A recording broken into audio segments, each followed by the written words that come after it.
மருத்துவமனையில் சிகிச்சை பெற்று வரும் முதலமைச்சர் ஜெயலலிதா அடுத்த சில தினங்களில் வீடு திரும்புவார் என்று அப்பல்லோ மருத்துவமனை நிர்வாகம் தெரிவித்துள்ளது. இதனால் மகிழ்ச்சியடைந்த அதிமுக தொண்டர்கள் மருத்துவமனை வளாகத்தில் இருந்து வெளியேறி வருவதாக கூறுகிறார் அங்குள்ள எமது செய்தியாளர் ராஜா.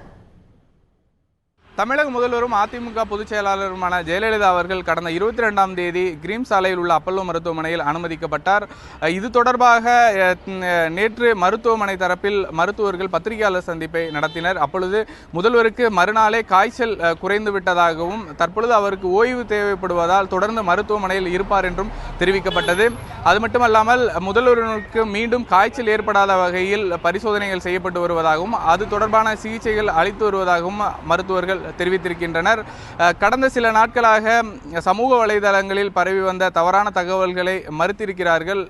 இது தொடர்பாக அவர்கள் தெரிவிக்கும் பொழுது அவர் வெளிநாடு செல்ல வேண்டி இருப்பதாக வெளியான தகவல் அனைத்தும் முற்றிலும் தவறான தகவல் மற்றும் அடிப்படை ஆதாரமற்றவை என்றும் தெரிவித்திருக்கின்றனர். அது மட்டுமல்லாமல் அவருக்கு தற்பொழுது ஓய்வு தேவைப்படுவதால் சில நாட்கள் மருத்துவமனையில் இருப்பார் என்றும் தெரிவித்திருக்கிறார்கள். கடந்த 22ஆம் தேதியிலிருந்தே மருத்துவமனை முன்பாக அதிமுகவினர் வந்து செல்வதும் அதே போன்று தொண்டர்கள் பலரும் முதல்வர் வருகைக்காக காத்திருப்பதுமாக இருந்தது. நேற்று ஒரு தெளிவான விளக்கத்தை மருத்துவமனை தரப்பிலிருந்து தெரிவிக்கப்பட்டதை அடுத்து இன்று காலை தொண்டர்களை பொறுத்தவரை இங்கு குறைவாக காணப்படுகின்றனர். இருப்பினும் மூத்த அமைச்சர்கள் மற்றும் கட்சி நிர்வாகிகள் வந்து சென்ற வண்ணமே இந்த மருத்துவமனையில் இருக்கின்றனர். பல தகவல்கள் முதல்வருடைய உடல்நிலை குறித்து வெளியாகி இருந்த நிலையில் நேற்று மருத்துவமனை கொடுத்திருந்த விரிவான விளக்கத்திற்கு பிறகு அதிமுகவினர் சற்று நிம்மதி அடைந்திருக்கின்றனர். தந்தி டிவி செய்திகளுக்காக ஒளிப்பதிவாளர் சாத்தப்பனுடன் ராஜ்.